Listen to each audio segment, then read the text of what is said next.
chaque jour comme si c'était le dernier. Finissons avec la manipulation de l'information.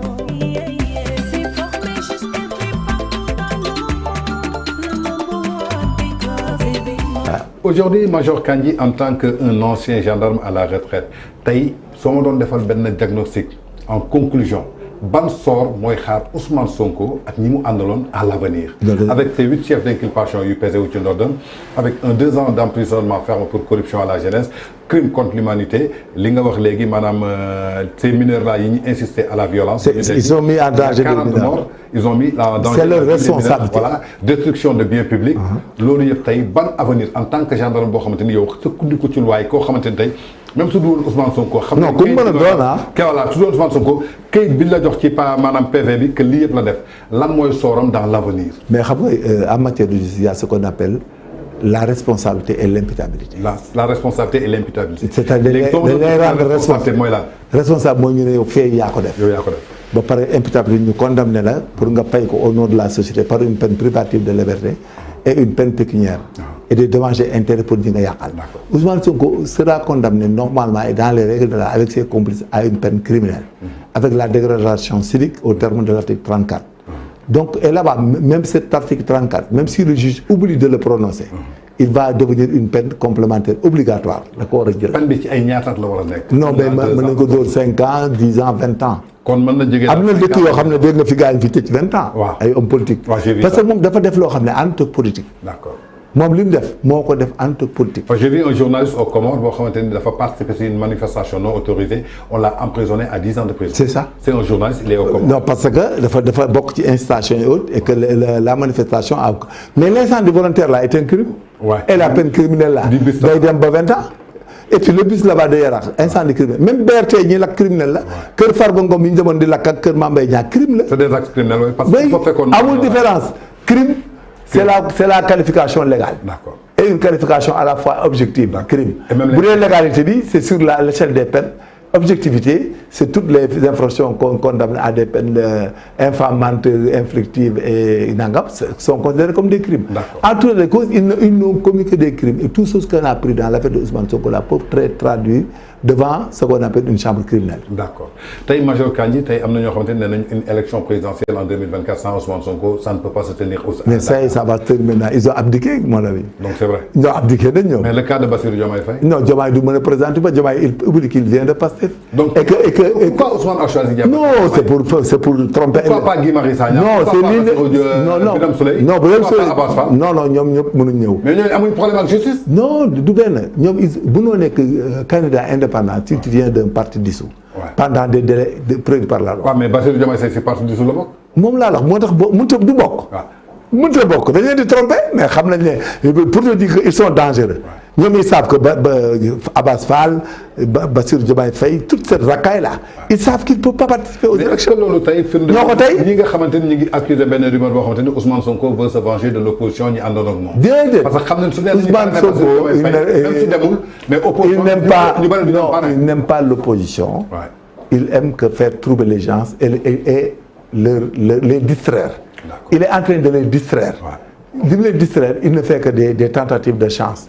Ousmane Sonko finalement sax boo xoolee ni muy def sax finalement est-ce que du dem di négocier ñu amnistie ñu juge ko amnistie ko gaaw pour ëllëg 2029 mu mën a ñëw. mais est-ce que par rapport ak crime yi fi def yëpp mën na am possibilité ñu amnistie ko parce que. non xam nga amnistie moom. mais Ousmane Sonko ak Karim Wade bokkul ak Khalifa Sall bokkul. waaw mais moom crime la def. moom crime la que ay affaires économiques. voilà kii moom li mu def sax c'est des problèmes. mu def tey mën nañ ko amnistier par rapport il y a 40 morts yoo xamante ni kenn indi. non mais les fonds et les parents de ces 40 personnes. mais tant pis veulent identifier kan moo rey seen doom mais 40 parents yi seen 40 doom yi des.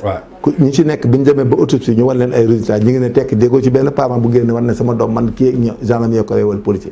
Il y a même des gens qui sont été dans l'armée génn frustrés là qui font des insinuations mel ni policiers ak gendarme ñoo rey or que c'est pas vrai naan ceux qui ont tiré sont responsables qui a tiré et qui est responsable. D'accord tey am na ñu bëri ñoo xamante ni ñu ngi wax ci manifestation yi on a vu des gens yoo xamante ni solu ñu tëni yor ay armes yéeg ci L200 ànd ak policiers yi yan type ñoo war a nekk ci manifestation. non yooyu bib la ay bib la ak GIGN bu ñuy dem ñooy sol tenue kaki yi clair yi c'est-à-dire Sénégal dañuy wax rek jaxase carte yi su ñuy dem menket loolu dañuy yóbbaale bib ak ay GIGN dafa am ñoo xam da nga leen di yóbbu bu dee police dañuy yóbbu ñoo xam ne ñoo on les appelle des épis mooy tax bu waa ji def manifestation sonal leen ñoom dañuy jaar ci biir foule bi bu wax ko mu génn. yooyu yëpp ay technique de police la moo tax bu ñuy wax seetaan leen rek am na d'autres cas yoo xam ne mooy maires yi boo demee ci maires yi. les maires yi ont des sécurités mais boo ñëwee ci seen zone dañuy génn seen sécurité c'est normal les maires là. que tu vois maires yi. dañuy am seen propre sécurité. commune yi ñuy dem ñooñu ñuy gis boo ñëwee ci commune bi yëpp dañu am ay agents de sécurité. Ousmane Sonko mi nga ànd ak ay agents de sécurité non. bu ñu def seen affaire am na ñu koy protéger. fu mu ko teg c'est des nervis. c'est des nervis dafa ñu distraire. boo demee ci maire bu mel ni gis nañ def fi maire Médina. mais ñooñu dañuy génn boo demee ba nga demee fële nu mu tuddati même boo demee Fouta.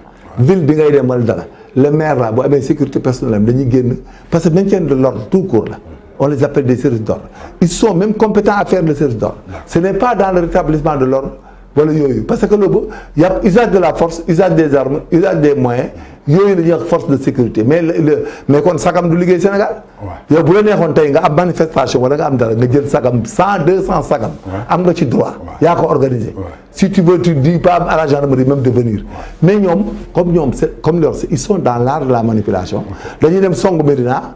fekk fa ay agents de sécurité de la commune. de Médina. ñu ne nervi mais on est dans quel pays. ils sont allés même tuer des gens à la mairie de la Médina rey ko ba pare taxaw dañ leen boobu rek dañ leen ci waroon jàpp boo xam ne ñoom ñëpp ci lañ waroon dem kaso même le leader. D'accord. waroon na ci dem kaso. mais on a même fait ce que je reproche même nous avons fait une réactivité tardive. Nous avons réagi tardivement ces gars-là waroon nañ leen jàpp bu yàgg a yàgg digaale ko ak ñoom. D'accord. Souvent on entend des détenus politiques ginnaaw bi nga xamante ni hormis Ousmane Sonko il y a d'autres personnes yoo xamante ni dañ leen arrêté ci ay postes yoo xamante ni def nañ ko seen ay page Facebook ñii woote ko ñii taxaw di menacer ay magistrats ñu jàpp ñooñu on a vu aujourd'hui une société civile bi nga xamante ni ci côté peuple la nekkoon on peut en citer Alioune Tine on peut en citer Sidi Gassama on peut en citer aujourd'hui Pierre Goudiaby Atepa et tous étaient responsables quand Ousmane Sonko appelait à l'insurrection mais kenn ci ñoom musul def benn communiqué pour xamal ni Ousmane Sonko teg ko ci yoon aujourd'hui ces mêmes personnes ñi bëgg a wax ni que ñooñu ay détenus politiques lañu ba ñuy demander ay autorisation pour marcher pour la libération de ces détenus politiques. C'est pas à quoi cela consiste cette société? Non, c'est des faucons, c'est des gens qui cherchent des plus-values pour leur statut. Depuis longtemps, nous avons remarqué Alioune Tine, Sidi Gassama. Bon, qui Atepa moom tout le temps il est dans les antichambres État quelque part. Donc il faut qu'il apprenne lui aussi notre frère là à se mettre quelque part, à dire la vérité à tout le monde et même dans les affaires de la Casamance. En ce qui concerne Sidi Gassama ak Alioune Tine, ils ont fait même des fautes yoo xam ne dans un état même on peut leur retirer leur accréditation, les documents qu'ils ont. Mais qu'est-ce que l'État attend pour les retirer? Non, xam nga pourquoi? Parce que quand on tue des personnes, quand on brûle les maisons des gens, quand on injurie et on menace les institutions étatiques, quand on insulte les gendarmes, les policiers, les magistrats, quand on dégrade les biens appartenant à autrui, ils ne disent rien, donc ils sont quel genre de droits humains? Ils ne protègent que les criminels et les délinquants. Les droits humains, en Afrique, c'est comme ça. Les gens, les institutions de droits humains, sauf man bi ma yor, parce que sama droits humains bi ma yor, je protège les forces de sécurité, c'est des humains, et les magistrats, parce que c'est des humains. Donc man, je suis allé à l'encontre d'eux. Mais imagine ces deux-là. Ils ont vu que les gens manipulent des mineurs, au lieu qu'ils parlent des mineurs qu'ils font participer aux manifestations qui meurent. Non, ils veulent jouer le jeu pour imputer à l'État une quelconque. Ici, il n'y a pas d'infraction politique. Des infractions subjectivement politiques, moins infractions de droit commun, commises par des hommes politiques. Donc, ce n'est pas des infractions politiques. Infractions politiques, moi, ay attentats, ay assassinats de leaders politiques. Mais bon, demain, il y a des manifestations, il y a des cocktails militaires, il y a des yaraax, dem lak kër jàmbur, attentats, mais bonne infraction politique. Tu appelles les gens à l'insurrection, à la révolte, à aller au palais, à brûler les maisons, de wëlbati oto yi ci autoroute bi tout ça, mais c'est des infractions de droit commun. D'accord.